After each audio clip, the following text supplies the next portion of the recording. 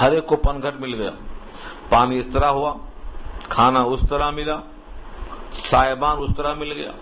شکایت کی کہ ہمیں اندھیری رات میں بہت خوف معلوم ہوتا ہے، اور یہ لاکھوں کی تعداد ہے، اور زیادہ لمبا نہیں ہے، یہ 5-6 کوس ہے، تقریباً 10 میل، بس 10 میل کے آباد علاقے میں کئی لاکھ انسان ہیں، اور کب تک ہیں؟ 40 سال تک۔ آج کے جو رفاہی کیمپ لگے ہیں، خیمے لگے ہیں، لوگ بولتے ہیں 10 سال سے ہیں، 5 سال سے ہیں، 3 سال سے ہیں، یہ ایسا کیمپ لگے نہیں آج تک کہیں، 40 سال تک لگا رہا کیمپ۔ کہا روشنی کا انتظام کرو، اللہ نے اپنے فضل و کرم سے ایک کھمبے کی شکل دے دی، روشنی بنا دی، کھمبا قائم کر دیا، ستون عمودی شکل کی روشنی، اس سے پورا روشن کر دیا علاقہ۔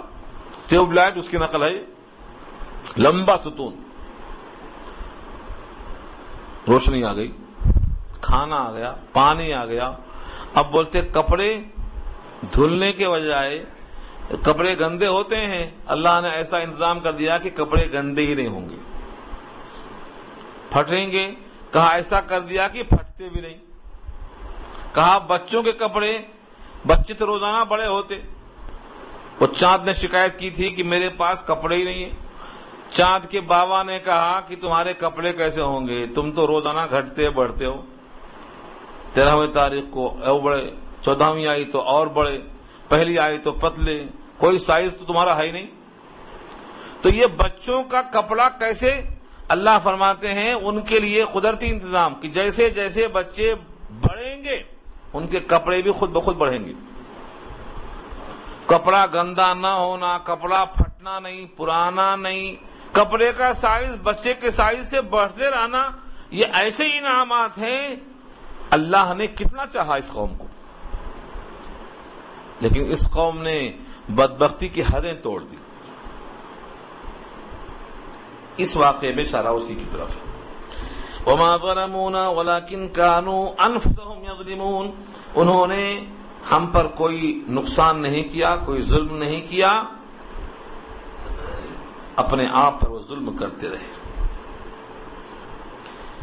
وَإِذْ قُلْنَا ادْخُلُوا هَٰذِهِ الْقَرْيَةَ، اور جب ہم نے کہا داخل ہو جاؤ اس قریہ میں، قریہ کہتے ہیں گاؤں کو، لیکن قرآن کریم میں قریہ گاؤں کو بھی بولتے، شہر کو بھی بولتے، اور ایک جگہ نہیں کئی جگہ استعمال ہوا یہ۔ ملک مصر سے آنے والوں سے بھی اللہ نے کہا پوچھو وَاسْأَلِ الْقَرْيَةَ الَّتِي كُنَّا فِيهَا، تو وہاں قریہ کہا ملک مصر کو، ام القریٰ کہا مکہ المکرمہ کو، کئی آیتیں ہیں۔ تو ام القریٰ جب خود مکہ المکرمہ ہے، وہ شہر تھا اس زمانے میں بھی، تو لفظ قریٰ قریہ اردو میں گاؤں کے معنی میں ہے، لیکن عربی میں گاؤں شہر سب پہ اطلاق ہوتا، مراد بستی ہے۔ ہم نے کہا داخل ہو جاؤ اس گاؤں میں۔ یہ نوبت کیوں آئی تھی گاؤں میں جانے کی؟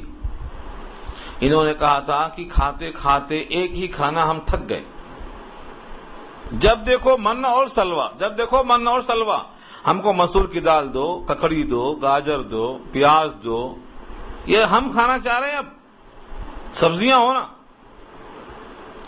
اللہ نے وہ دھلائی کی، کہا اتنی بھی تم کو عقل نہیں آئی ہے کہ تم اعلیٰ چیز کو رد کر کے ادنا چیز کو مانگ رہے ہو؟ ہاں، ہم نے جس آیت پر گزشتہ وہاں درس دیا تھا سلطان شاہی میں، ڈاکٹر صاحب بھی موجود تھے، بہت مزہ آیا اس آیت کی گفتگو میں کہ اللہ نے جس کو اعلیٰ کہا ہے اس کو چھوڑنے کا فیصلہ دیتا ڈاکٹر۔ آج کا ڈاکٹر بھی وہی بولتا، اعلیٰ چھوڑ دو، ادنا کھاؤ۔ یہ کھانے میں خرابی نہیں ہے، خرابی ہمارے اندر آ گئی ہے کہ اعلیٰ کھا کر اعلیٰ درجے کی محنت کرنا تھا، وہ ہم سے نہیں ہو رہی۔ ادنا درجے کی کھا کر ادنا محنت کرنا ہے تو کھاؤ ادنا، لیکن جب محنت اعلیٰ درجے کی کرنا ہے تو کھانا تو اعلیٰ کھانا پڑے گا، مجاہدہ اسی سے ہوگا۔ یہ سبزی کھا کر مجاہدہ نہیں ہونے والا ہے۔ اس آیت کا تقاضا یہ ہے کہ اس پر غور کرو۔ آج جو بیماریاں خرابیاں آ رہی ہیں وہ کھانے کی وجہ سے نہیں ہے، اس کھانا کھانے کے بعد جو محنت درکار ہے اس سے ہمیں کاہلی آ گئی. گھر میں نماز پڑھ لیں گے, نہیں جائیں گے. وہاں جا کے صرف فرض پڑھیں گے, 3 وتر پڑھیں گے, باقی پوری چھوڑ دیں گے. 17 رکعت جا کے 3 رکعت ہو گئی. فرض مسجد میں 4, گھر میں 3, بس 4 3 7 پڑھ لیتے. ہے کتنی؟ 17. ظہر میں 12 ہے, 4 ہی پڑھتے. تو رکعتیں بھی ہم کھا گئے, اٹھنا بیٹھنا مشکل ہو گیا. اس لیے ان غذاؤں سے بیماریاں پیدا ہو رہی. کم سے کم وہ مجاہدہ جو اللہ کے سامنے رکوع سجدے کا وہ تو پورا کرو. کم سے کم درجے کا رکھا اللہ نے, اور پھر کہا مسجد آؤ جاؤ. اتنا چل گئے تو بہت اچھا ہے. شہر والے اتنا بھی چلنا نہیں چاہتے. بیچارے گاؤں والے تو باتھ روم گھر میں ہوتا نہیں, گاؤں میں سے نکل کر جنگل جاتے, روز جاتے, صبح شام جاتے. ان کو نہ بی پی نہ شوگر. تو کھانے پر مسئلہ نہیں ہے, مسئلہ ہے مجاہدے پر. تو یہاں پر جو کھانے کی تعریف کیا ہے اللہ نے, ان لوگوں نے کہا تھا ہمیں ککڑی چاہیے, مسور کی دال چاہیے, ہمیں پیاز چاہیے, یہاں نام ہے باقاعدہ. اس کو اللہ نے کہا ٹھیک ہے تمہیں چاہیے تو یہ شہر میں کہاں ملتا, جاؤ کھیتی کرو, کھاؤ پیو. وہ ہے یہاں داخلہ. اور جب ہم نے کہا داخل ہو جاؤ اس قریہ میں, اس شہر میں, فکلو پھر کھاؤ, منہا اس میں سے, حیث شئتم جہاں سے تم چاہو, رغدن خوب فراوانی سے, وادخلوا الباب سجدا لیکن داخل ہو دروازے سے جھکتے ہوئے, سجدہ کرتے ہوئے, وقولوا اور کہتے ہوئے, حتۃ ہم توبہ کرتے ہیں. حتۃ کہتے ہوئے داخل ہو گئے تو ہم تمہاری مغفرت کر دیں گے. نغفر لکم خطایاکم تمہاری خطائیں ہم پوری کی پوری بخش دیں گے اور معاف کر دیں گے. وَسَنَزِيدُ الْمُحْسِنِينَ اور ہم زیادہ خود دیتے ہیں احسان کے درجے تک پہنچنے والوں کو. ان لوگوں نے یہاں بھی ڈنڈی مارا, داخل تو ہو رہے ہیں لیکن سجدہ کرنے کے بجائے پہلے دونوں پاؤں ڈال رہے ہیں دروازے میں. دونوں پاؤں ڈالنے کے بعد جھک کر کے تیرہ نکل رہے ہیں. اور ہتتن جس کے معنی ہم توبہ کرتے ہیں, ہتتن کو بگاڑ کے ہنتتن کہتے ہیں جس کے معنی گیہوں.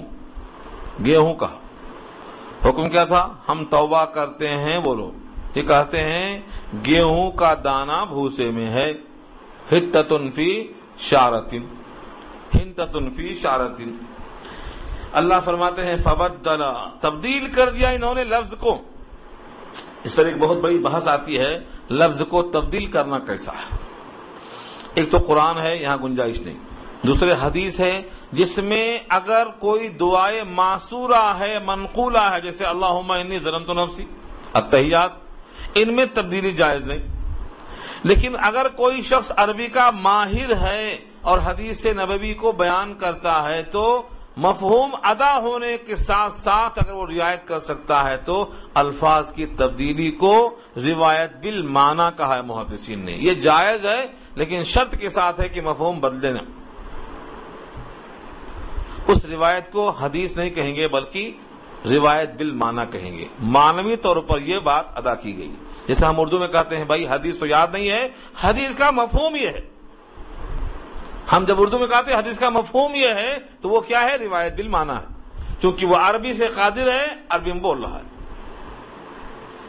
یہاں پر اشارہ کر دیا کہ لوگوں نے لفظ کو بدل ڈالا. بدلنے پر بہت سی روایتیں, بہت سی آیتیں ہیں, لیکن ہمارا وقت ختم ہو گیا ہے. ایک ہی آیت باقی بچی ہونے کا, اس کو پورا کر دوں.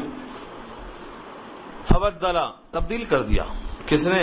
الذین ظلموا جنہوں نے ظلم کیا تھا. قولا بات, غیر الذی قیل لهم اس کے علاوہ سے جو ان سے کہا گیا تھا, یعنی کہا گیا تھا حتتن, کہنے لگے ہنتتن. اس کے بنا پر اللہ نے کیا کیا؟ فانزلنا نازل کر دیا ہم نے, علی الذین ظلموا ان پر جنہوں نے ظلم کیا, رجزا من السماء آسمان سے آفت. رجز کے معنی آتے ہیں سزا کے, آسمانی بلا کے. اللہ نے ان پر یہ رجز بھیج دیا. کیوں؟ بما کانوا یفسقون, اس وجہ سے کہ مسلسل وہ فسق کرتے رہے. فسق کے معنی نافرمانی کرنا, اسی واسطے فاسق اردو میں کہا گیا ہے اس کو جو مسلسل بغاوت کرتا ہو, جو کھلا خدا کا حکم توڑتا ہو اسے فاسق کہا گیا ہے. تو فسق و فجور کی بنا پر اللہ نے ان پر عذاب بھیجا۔ عذاب کی کیا کیا شکلیں تھیں؟ ابھی اگلا رکوع جو آ رہا ہے اس میں ان واقعات کا ذکر ہے جو انہوں نے کھانا مانگا تھا، ایک کھانے پر قناعت نہ کرنے کا ذکر کیا تھا۔ یہ بہت مزیدار بحث ہے، انشاءاللہ آئندہ آئے گی۔ آپ حضرات دعا کر لیجئے۔